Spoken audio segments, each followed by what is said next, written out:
Dear student, good morning all of you. प्रतियोगिता संचार में आप सभी का स्वागत है।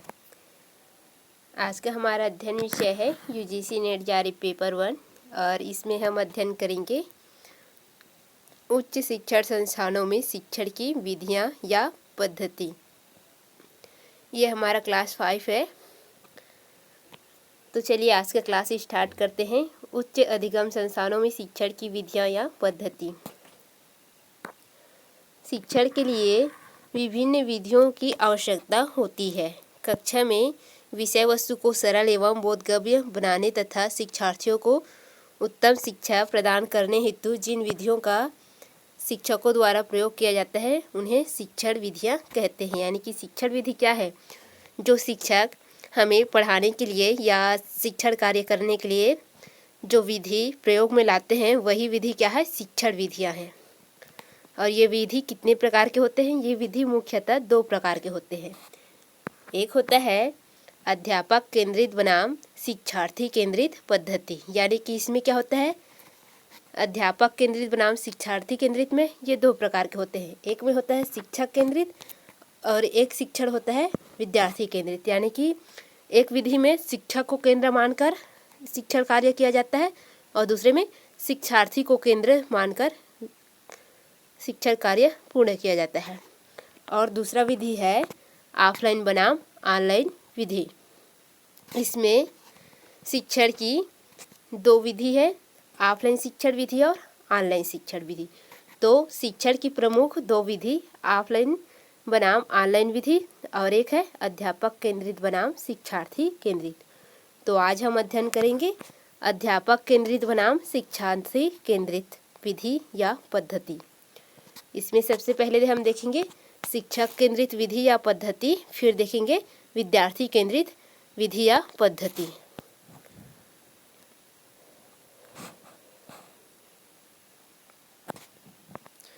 तो चलिए देखते हैं शिक्षक केंद्रित विधि या पद्धति क्या है। शिक्षक केंद्रित विधि में शिक्षक द्वारा व्याख्यान दिया जाता है।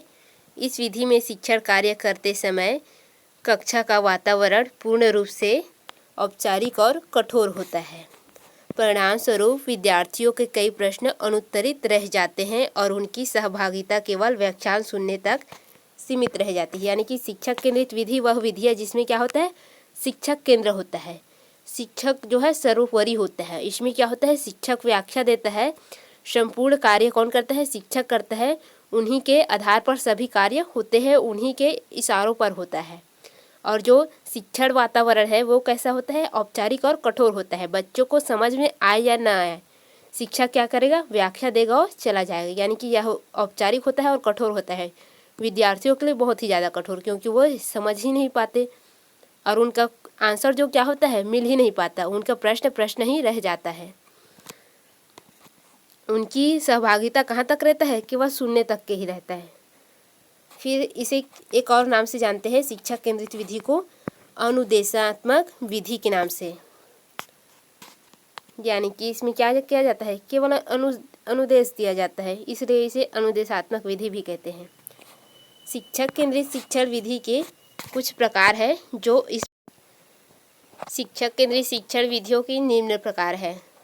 वे कौन कौन से हैं? एक है व्याख्यान विधि, फिर है व्याख्यान प्रदर्शन विधि, समूह शिक्षण विधि, प्रश्नोत्तरी विधि और समीक्षा नीति विधि। तो ये 5 प्रकार के होते हैं जो शिक्षक केंद्रित विधि है यह। तो चलिए इनका अध्ययन भी देख लेते हैं। व्याख्यान विधि क्या है? व्याख्यान प्रदर्शन विधि क्या है? व्याख्यान विधि या कहानी विधि, यह एक प्रकार से मौखिक शिक्षण का रूप है जिसका अर्थ होता है किसी पाठ्य पुस्तक को भाषण के रूप में पढ़ना। ये क्या है? व्याख्यान विधि है। यानी कि शिक्षक इसमें क्या करता है? जो पाठ्य पुस्तक है उसको स्वयं से भाषण के रूप में पढ़ते हैं या कहानी के रूप में सुनाते हैं। शिक्षार्थी समझ पाए या ना समझ पाए इसमें उनका कोई संबंध नहीं होता। व्याख्यान विधि का आशय शिक्षक द्वारा निर्मित और उपयोग में लाए जाने वाले नियोजित कार्य योजना से होता है। इसमें शिक्षक पाठ को पढ़ाता है और छात्र निष्क्रिय होकर सुनता है। ये है व्याख्यात्मक शिक्षण विधि या कहानी विधि। यह विधि उच्च स्तर की कक्षाओं के लिए उपयोगी होते हैं, जैसे कि आपके महाविद्यालयों में पढ़ाए जाते हैं। जो निम्न स्तर के हैं, माध्यमिक आपका है, माध्यमिक शाला, प्राथमिक शाला हो गया आपका, हाई स्कूल, हायर सेकेंडरी, इन सभी में इन विधियों का प्रयोग नहीं किया जाता, क्योंकि यदि इस प्रकार की विधि को प्रयोग करेंगे तो बच्चे क्या रह जाएंगे, उनका सर्वांगीण विकास तो बहुत दूर है, उनका थोड़ा सा भी विकास नहीं हो पाएगा। फिर आगे देखते हैं, यह ज्ञान को सैद्धांतिक रूप में प्रस्तुत करता है। इस विधि के अंतर्गत शिक्षण को प्रभावी बनाने हेतु तैयारी, प्रस्तुति तथा मूल्यांकन जैसे कारकों का सहारा लिया जाता है। फिर है उदाहरण देख लेते हैं। भारतीय परंपरा में व्याख्यान विधि शुरू से ही गुरुकुल शिक्षा की पद्धति रही है, यानी कि प्राचीन समय में क्या होता था, भारत में गुरुकुल के माध्यम से शिक्षा प्रदान की जाती थी। प्राचीन समय के जो विभिन्न दृष्टांत हैं उनसे और कहानियों से और पहेलियों के माध्यम से गुरु क्या करते थे, अपने शिष्यों को शिक्षण प्रदान करते रहते थे। इस शिक्षण की विधि को मौखिक शिक्षण विधि भी कहते हैं। इस विधि में संवाद एक पक्षी होता है, यानी कि इसमें क्या करते हैं, जो शिक्षक है वही बोलते हैं। अगर व्याख्यान में किसी भी बिंदु को चित्र के माध्यम से समझाना है तो वह क्या करते हैं, श्यामपट्ट का प्रयोग करते हैं, जिसमें रेखा चित्र के माध्यम से उसको समझाया जाता है, जो कि वर्तमान में भी होता है। जो ये व्याख्यान विधि है, यह विज्ञान की तुलना में कला के विषय के लिए अधिक उपयोगी है, क्योंकि जो विज्ञान है उसमें क्या होता है, प्रयोगात्मक होता है, उसमें प्रयोग बहुत ज़्यादा होते हैं, इसीलिए व्याख्यान विधि उसके लिए क्या है, 1% भी उपयोगी नहीं है। किंतु कला क्या है, कला में कुछ व्याख्यानों का प्रयोग किया जा सकता है, इसीलिए इसके लिए क्या है, यह अधिक उपयोगी है। फिर अब देखते हैं व्याख्यान प्रदर्शन विधि, यानी कि व्याख्यान को किस प्रकार से प्रदर्शित करते हैं, ये होता है व्याख्यान प्रदर्शन विधि। तो चले देखते हैं व्याख्यान प्रदर्शन विधि, या इसे प्रयोग प्रदर्शन विधि भी कहते हैं। इस विधि में शिक्षक को व्याख्यान देने के साथ साथ अपने व्याख्यान को बहुआयामी आधार देने हेतु चित्र, मॉडल, स्लाइड आदि का प्रयोग किया जाता है। यानी कि इसमें क्या होता है, जो शिक्षक होता है वह व्याख्यान प्रदर्शित करता है और उसको बहुआयामी बनाने के लिए क्या करता है, चित्र, स्लाइड, मॉडल का प्रयोग करता है। यानी कि उसके पास यदि आपके संस्था में प्रोजेक्टर हो तो उसमें क्या करेंगे, वो चित्र दिखाएंगे आपको, मॉडल दिखाएंगे या प्रयोग करके दिखाएंगे या स्लाइड शो करके आपको उसे समझाने का प्रयास करेंगे। फिर होता है, इसी को कहते हैं प्रयोग प्रदर्शन विधि या व्याख्यान प्रदर्शन विधि, यानी कि अपने व्याख्यान को क्या करेगा, वह आपके सामने प्रदर्शित करेगा प्रभावी तरीके से। इस विधि में शिक्षक शीघ्र व कुशलतापूर्वक प्रदर्शन कर जटिल विषय वस्तु को स्पष्ट कर देता है। यानी कि यह विधि क्या है, बहुत ही सरलता में है, इसमें आपके सामने किसी विषय वस्तु को बहुत ही सरलता से प्रस्तुत करते हैं। शिक्षक के जो पिक्चर देखी गई वस्तु अधिक समय तक याद रहती है, यानी कि शिक्षक सुनने के बजाय जो पिक्चर देखी गई हो, यानी कि जो हम आंखों से अपने देखे रहते हैं वो क्या होता है, अधिक समय तक याद रहते हैं, इसलिए इस विधि को क्या है, महत्व बहुत अधिक है। इससे विद्यार्थी वैज्ञानिक विधि और वैज्ञानिक सत्यता की ओर अग्रसित होते हैं। यानी कि ये जो प्रयोग प्रदर्शन विधि है, इसमें क्या होता है, जो विद्यार्थी होता है वो वैज्ञानिक विधि की ओर अग्रसर होते हैं। अब देखते हैं हम समूह शिक्षण विधि। इसमें क्या होता है, 2 या 2 से अधिक शिक्षक क्या करते हैं, शैक्षणिक योजना तैयार करते हैं। आपकी जो शैक्षणिक योजना है, 2 या 2 से अधिक टीचर तैयार करेंगे और मिलकर पढ़ाएंगे, उस योजना में कार्य करेंगे। समूह शिक्षण विधि की शुरुआत जो है अमेरिका में हुई थी। इस विधि का प्रयोग द्वितीय विश्व युद्ध के समय जो अमेरिकी नागरिक है उनको प्रशिक्षण देने के लिए किया गया था। समूह शिक्षण विधि वह होता है जिसमें 2 या 2 से अधिक शिक्षक योजना बनाते हैं, उनको क्रियान्वित करते हैं और छात्रों के समूह में सीखने के अनुभव का मूल्यांकन करने के लिए सम्मिलित होते हैं। यानी कि इसमें क्या होता है, 2 या 2 से अधिक शिक्षक होते हैं, वो क्या करते हैं, योजना बनाते हैं और उनका क्रियान्वयन करते हैं, फिर छात्रों के जो समूह में है उनमें सिखाते हैं। इसमें क्या होता है, एक शिक्षक जो है क्या करता है, व्याख्यान देता है, दूसरा शिक्षक उनके क्या करते हैं, व्यवहारिक पक्ष को समझाता है और तीसरा उसके समसामयिक पहलुओं पर बात करता है। यहाँ बस कुछ शब्द मिस्टेक हुआ है तो इसे आप सुधार लेंगे, यहाँ पर आएगा समसामयिक पहलुओं। इन पर बात करता है, यानी कि उसके आसपास के जो पहलू है या उससे जो मिश्रित या उससे संबंधित जो पहलुएं हैं, थोड़ी पहले समय के और थोड़े बाद आने वाले जो समय है उसके, यानी कि समसामयिक मतलब लगभग उसी के आसपास के। ये अब है प्रश्नोत्तरी शिक्षण विधि। इसे सुकराती शिक्षण विधि भी कहते हैं। इससे आप वाकिफ़ है कि जो शिक्षक होता है वह क्या करता है, हमें प्रश्नों की सूची तैयार करता है, फिर हमारे सामने वह प्रश्न रखते हैं, फिर हम क्या करते हैं, उसका आंसर देते हैं। इसमें क्या हो जाते हैं, हम सक्रिय हो जाते हैं। जो छात्र होता है वह क्या होता है, सक्रिय हो जाता है। ये होता है प्रश्नोत्तरी शिक्षण विधि है। और इसमें क्या होता है, जो शिक्षार्थी होता है, यानी कि हम जो शिक्षार्थी होंगे, जो पढ़ते रहेंगे, उनका क्या होगा, संप्रेषण क्षमता क्या होगा, उसमें बढ़ेगा। फिर है समीक्षा नीति विधि, यानी कि जितने भी विधि अभी हम अध्ययन किए हैं, व्याख्यान विधि, प्रयोग प्रदर्शन विधि, समूह शिक्षण विधि और प्रश्न अवलोकन विधि, ये सभी क्या है, इन सभी का जो पुनर्अवलोकन है, यानी उन सभी का मिश्रित रूप क्या कहलाता है, समीक्षा नीति का नाम दिया जाता है इसको।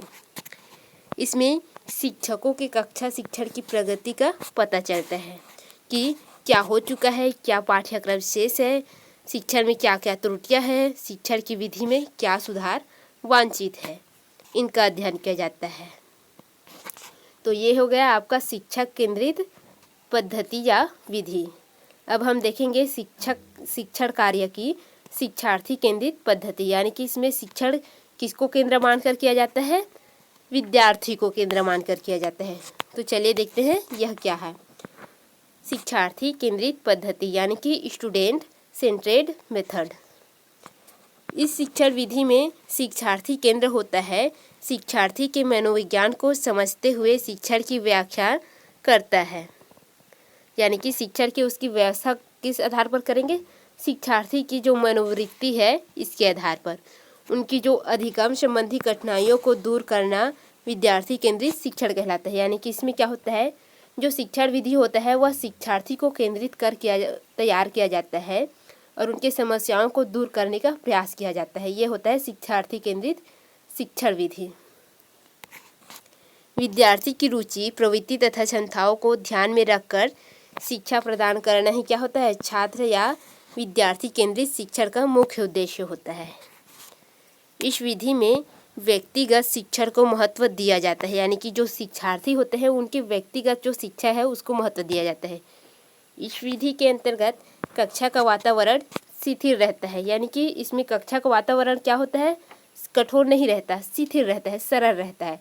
लेकिन जो शिक्षा केंद्रित था उसमें क्या था, कठोर था। जो वातावरण था वह बहुत ही कठोर और क्या था, औपचारिक था। लेकिन ये क्या रहता है, ये औपचारिक नहीं होता है। इसमें विद्यार्थी को पूरा समझाया जाता है जब तक वह समझ नहीं पाता, और जो कक्षा वातावरण है उसको सरल बनाया जाता है ताकि जो विद्यार्थी है अच्छे से समझ पाए, उनका सर्वांगीण विकास हो पाए। इस विधि में शिक्षक का प्रधान कार्य शिक्षार्थियों की संकल्पनाओं, यानी कि उनकी कल्पनाओं, जिज्ञासाओं व समस्याओं के निदान में मदद करता है। यह होता है शिक्षार्थी केंद्रित पद्धति, यानी कि इसमें मूल किसको माना जाता है, शिक्षार्थी को, विद्यार्थी को। इस विधि का जो प्रारंभ हुआ है वह किनके द्वारा और कहाँ हुआ है, इस विधि का जो है संयुक्त राज्य अमेरिका के जो शिक्षा मनोवैज्ञानिक है जॉन डीबी, इन्होंने इस विधि का समर्थन किया है। तो ये याद रखेंगे कि जो शिक्षार्थी केंद्रित विधि है शिक्षण की, इसका समर्थन किसने किया, तो जॉन डीबी ने किया। अब हम देखते हैं जो विद्यार्थी केंद्रित है या शिक्षार्थी केंद्रित शिक्षण की विधि है, ये किन किन प्रकार के होते हैं या किन किन विधियाँ होती हैं। तो चलिए देखते हैं ये कौन कौन से प्रकार के होते हैं। तो फर्स्ट है ह्यूरिस्टिक विधि या अन्वेषण विधि। इसे इंग्लिश में कहते हैं ह्यूरिस्टिक आर एक्सप्लोरेशन मेथड। इस विधि के प्रमुख प्रवर्तक ब्रिटिश रसायन शास्त्री H.E. आर्मस्ट्रॉन्ग ये आर्मस्ट्रॉन्ग है, इसे थोड़ा सा सुधार लेंगे, इनकी प्रवर्तक है या जन्मदाता है। इसकी उत्पत्ति जो ह्यूरिस्टिक है, इसकी उत्पत्ति ग्रीक शब्द ह्यूरिस्टिकों से हुआ है, जिसका अर्थ होता है मैं खोजता हूँ, यानी कि मैं शोध करता हूँ, अन्वेषण करता हूँ। इस विधि में विद्यार्थियों को स्वयं कार्य करने तथा खोजने का अवसर दिया जाता है। इस कारण इस विधि को क्या कहते हैं, स्वयं ज्ञान विधि भी कहते हैं, क्योंकि इस विधि में क्या करता है, विद्यार्थी स्वयं अन्वेषण कार्य करता है, खोज करता है, नए नए ज्ञान की क्या करता है, प्राप्ति करता है। इस विधि में शिक्षार्थी या विद्यार्थी एक अनुसंधानकर्ता के रूप में कार्य करते हैं। जैसे कि आप पीएचडी या एमए में रहते हैं तो आपको क्या दिया जाता है, एक प्रयोग कार्य दिया जाता है। जैसे कि आप भूगोल के स्टूडेंट हैं तो आपको क्या दिया जाएगा, एक सामाजिक आर्थिक सर्वे का कार्य दिया जाएगा। फिर उसमें आप क्या करेंगे, आप खोज करेंगे किसी क्षेत्र में क्या समस्या है और उसका समाधान हमें किस प्रकार से करना है। तो ये क्या होता है, एक शोध कार्य हो गया आपके लिए, अनुसंधान हो गया उस क्षेत्र के बारे में, सामाजिक आर्थिक अनुसंधान, ये जिससे उनमें निरीक्षण व तर्क क्षमता का विकास होता है। यह विधि शिक्षार्थी मनोबल पर बल देता है, यानी कि यह विधि क्या करता है, शिक्षार्थी की जो मनोबल है उसके विकास पर बल देता है। इसमें जो शिक्षार्थी है उसकी निरीक्षण और तर्क क्षमता का विकास होता है, क्योंकि शिक्षार्थी क्या करता है, इसमें किसी क्षेत्र का निरीक्षण करता है, उनकी समस्याओं के बारे में अध्ययन करता है, विश्लेषण करता है, फिर क्या करता है, उसमें तर्क निकालता है कि ये हुआ होगा, इसीलिए इस प्रकार की समस्या है, ये करेंगे तो क्या होगा, मतलब कि एक तर्क देता है कि ये करेंगे तो इस समस्या का समाधान होगा, इस प्रकार से। फिर है नेक्स्ट प्रोजेक्ट या प्रयोजना विधि। ये तो आप अच्छे तरीके से जानते हैं, क्योंकि हमें क्या दिया जाता है, हम जब अध्ययन करते हैं तो हमें कुछ न कुछ प्रोजेक्ट या प्रयोजना दिया जाता है जिसे हमें कंप्लीट करना होता है। यह विधि संयुक्त राज्य अमेरिका के शिक्षा मनोविज्ञान जॉन डीबी की विचारधारा पर आधारित है, परंतु प्रयोग के आधार पर इसे विकसित करने का श्रेय किलपैट्रिक को जाता है। यानी कि यह जो मॉडल है यह किसका है, जॉन डीबी का है, किंतु इसका प्रयोग आधार किसका है, प्रयोग मॉडल किसका है, किलपैट्रिक का है। इस शिक्षण विधि में एक सुनिश्चित योजना बनाकर शिक्षा दी जाती है। इस विधि में अधिगम के समस्त नियमों का अनुसरण किया जाता है, यानी कि जो सीखने की समस्त नियम है उनका अनुसरण किया जाता है, उनका पालन किया जाता है। जो किलपैट्रिक महोदय है ना, उनके प्रोजेक्ट का उद्देश्य कार्य है, यानी कि उन्होंने किलपैट्रिक महोदय ने कहा है कि प्रोजेक्ट एक उद्देश्यपूर्ण कार्य है जिसे सामाजिक वातावरण में पूर्ण संलग्नता के साथ किया जाता है। यानी कि प्रोजेक्ट क्या है, उसका एक निश्चित उद्देश्य होता है जिसे एक सामाजिक वातावरण में पूर्ण सक्रियता के साथ कंप्लीट किया जाता है। प्रोजेक्ट विधि के निम्नलिखित चरण होते हैं। कौन कौन से, पहले क्या किया जाता है, एक समस्या का निर्माण किया जाता है, यानी कि किसी क्षेत्र में एक समस्या को ढूंढा जाता है। फिर क्या करते हैं, उसके बाद उसके लिए प्रयोजना का चयन करते हैं, यानी कि किस प्रकार की प्रयोजना है इसका चयन करेंगे। फिर क्या करेंगे, योजना निर्माण करेंगे। जो प्रयोजना आप चयन किए हैं उन्हीं के आधार पर आप योजना निर्माण करेंगे। फिर योजना को पूरा करना है इसके बाद फिर उसका मूल्यांकन या परीक्षण करेंगे, यानी कि योजना तैयार करने के बाद क्या करेंगे, हम योजना को पूर्ण करेंगे। फिर योजना का मूल्यांकन या परीक्षण करेंगे कि कितना सही हुआ है, कितना शेष है, या उसमें क्या क्या त्रुटि हुई है, इस प्रकार से उसका मूल्यांकन करेंगे। ये इसमें क्या होता है, इस विधि में विद्यार्थियों को सीखने के अवसर प्राप्त होते हैं।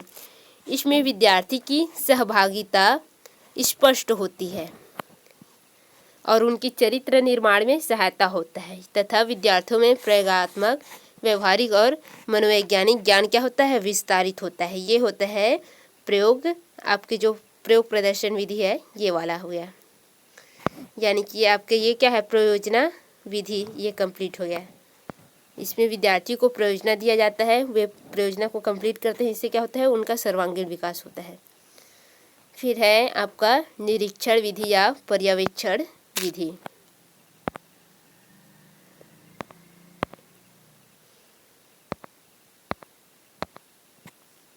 निरीक्षण विधि या पर्यवेक्षण विधि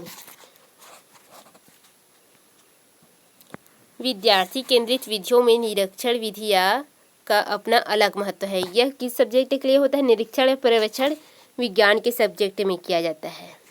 इसमें क्या होता है, जो शिक्षण विधि है उसमें रोचकता और सजीवता आ जाती है। यानी कि जो पर्यवेक्षण है या निरीक्षण है, इसमें क्या होता है, एक सब्जेक्ट को एकदम रोचक बना देता है। उसमें ऐसा लगता है कि जीव आ गया है उस कार्य को करने में। यह जो प्रयोग है यह किस में होता है, विज्ञान के क्षेत्र में होता है और कला के क्षेत्र में भी होता है। यह दोनों विषय को लोकप्रिय माना जाता है। इसमें क्या होता है, जो बच्चे होते हैं वो बोरियत यानी कि क्या होता है, उब नहीं पाते हैं। यानी कि क्या होता है, कुछ सब्जेक्ट में जो बच्चे होते हैं कुछ विधि में उब जाते हैं। जैसे कि हमने सबसे पहले शिक्षक केंद्रित में देखा था व्याख्यान। इसमें क्या होता है, जो विद्यार्थी होते हैं वो व्याख्यान सुनते सुनते बोर हो जाते हैं, लेकिन इसमें क्या होता है, जो बच्चे होते हैं वो बोरियत महसूस नहीं करते। यानी कि वे फ्री माइंड होते हैं और अच्छे से उस बात को समझते हैं। परंतु इस विधि का सर्वोत्तम प्रयोग विज्ञान विषय में विद्यार्थियों के स्वाध्याय की भावना जागृत करने के लिए होता है। यानी कि इसका प्रयोग किस विधि में ज़्यादा होता है, जो विज्ञान विषय है उसमें अत्यधिक किया जाता है। तो ये है निरीक्षण या पर्यवेक्षण विधि। फिर है समस्या समाधान विधि। इसमें क्या किया जाता है, इसका जो प्रतिपादक है वह सुकरात है। इस विधि में विज्ञान शिक्षण के क्षेत्र में सर्वाधिक व्यापक विधि है। यानी कि इसका भी महत्व किस पर अधिक है, विज्ञान शिक्षण विधि में। इसमें क्या होता है, जो समस्या है वह वैज्ञानिक अध्ययन पद्धति का आधार है, जहाँ समस्या का स्वरूप कुछ भी हो सकता है। यानी कि इसमें होता है, जो समस्या है उसको केंद्र मानकर क्या किया जाता है, उसका समाधान किया जाता है। इसमें यह क्या होता है, अमूर्त विचारों से संबंधित या स्थूल विषय वस्तु से संबंधित या जीवन की यथार्थता से संबंधित हो सकता है, जिसमें उसका समाधान ढूंढा जाता है। इस विधि में क्रमबद्धता अत्यंत महत्वपूर्ण है, क्योंकि यह अध्ययन विधि वैज्ञानिक पद्धति है। यह विधि छोटी कक्षाओं के लिए अनुकूल नहीं है, यह बड़ी कक्षाओं के लिए अनुकूल है, जो समस्या समाधान विधि है यह। यानी कि इसमें क्या करते हैं, विद्यार्थी जो है समस्या को ढूंढते हैं, फिर उसका क्या करते हैं, समाधान करते हैं। यानी कि कोई भी समस्या हो उसमें क्या करते हैं, जो अमूर्त है, जो हमें दिखाई नहीं देता, उसकी खोज करते हैं इसमें। तो ये क्या है, उच्च स्तर के लिए है। फिर है आगमन विधि।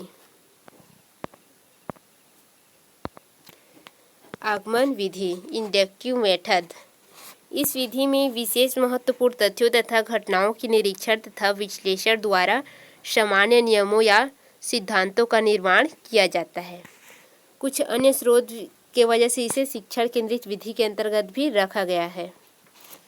यानी कि ये क्या है, आगमन विधि जो है शिक्षार्थी केंद्रित भी है और शिक्षक केंद्रित भी है, यानी कि दोनों का समन्वय है इसमें क्या होता है, इस शिक्षण विधि में ज्ञात से अज्ञात की ओर जाते हैं और विशिष्ट से सामान्य की ओर और मूर्त से अमूर्त की ओर।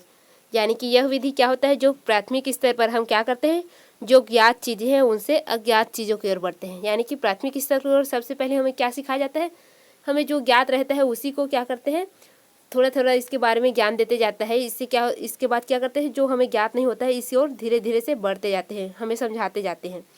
ये होता है ज्ञात से अज्ञात की ओर। फिर है विशिष्ट से समान की ओर। यानी कि जो ज्ञान हमें प्राप्त होता है वो क्या होता है, विशिष्ट होता है। उसके बाद हम क्या करते हैं, उसका सामान्यीकरण करते हैं। इस प्रकार से इसे कहते हैं आगमन विधि। इसका प्रमुख गुण यह होता है कि इस विधि में शिक्षार्थी उदाहरणों का विश्लेषण करते हुए सामान्य नियम स्वयं निकाल लेते हैं। उससे उनका मानसिक विकास सरलतापूर्वक हो जाता है।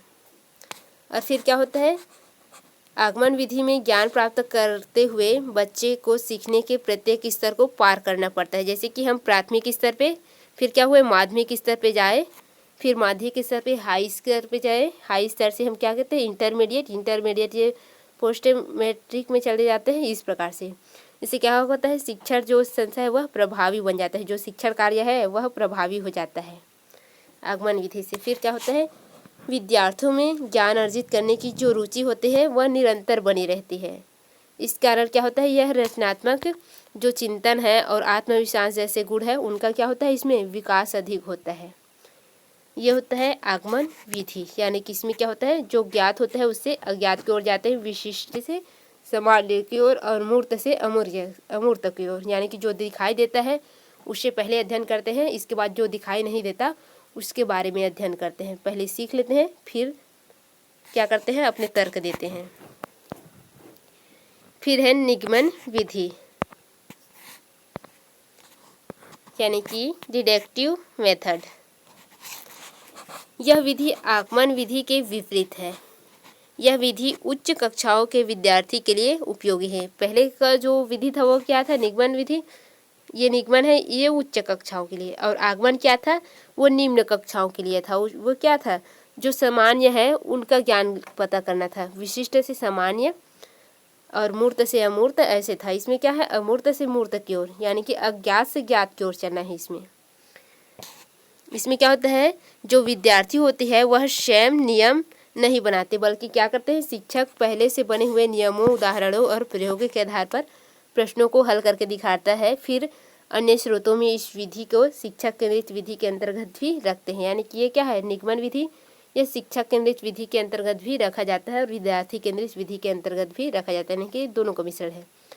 इसमें होता ये है कि जो विद्यार्थी होता है वो सामान्य नियम या उदाहरण इसके आधार पर क्या करता है, प्रश्नों को हल करता है। जो शिक्षक होता है वह पहले करके दिखाता है, फिर उसी के आधार पर शिक्षार्थी भी कार्य करता है। इसमें जो अमूर्त से मूर्त की ओर जाते हैं, यानी कि जो हमें पता नहीं होता वहाँ से क्या करते हैं, जो हमें पता होता है, जो दिखाई देता है उस ओर अग्रसर होते हैं हम। सामान्य से विशिष्ट की ओर, नियम जो इसके नियम है या उदाहरण है ये होता है, यानी कि जो नियम है उससे क्या जाते हैं हम, उदाहरण की ओर जाते हैं। जैसे कि हमारे पास कोई भी फेरल का नियम है तो उसको किस प्रकार से हम समझेंगे। फेरल का नियम क्या है, हमें दिखाई दे रहा है, हमारे पास है वो लिखित रूप में, फिर उसको समझेंगे कैसे, एक प्रयोग करके हम समझेंगे, ये इस प्रकार से। तो ये हो गया आपका निगमन विधि। इसका कुछ गुण भी है। यह विधि प्रत्येक विषय को पढ़ाने के लिए उपयुक्त होता है। इस विधि के प्रयोग से समय और श्रम दोनों की बचत होती है। इस विधि में कक्षा के सभी विद्यार्थियों को एक ही समय में पढ़ाया जा सकता है और इस विधि से विद्यार्थियों को सिर्फ शुद्ध नियमों की ही जानकारी प्राप्त हो जाती है, यानी कि सही नियम की जानकारी प्राप्त होती है। ये होता है निगमन विधि। फिर नेक्स्ट पॉइंट है प्रयोगशाला विधि। प्रयोगशाला विधि यानी कि लैबोरेटरी मेथड, ये तो आपको पता है, प्रयोगशाला द्वारा आपको अध्ययन कराया जाता है।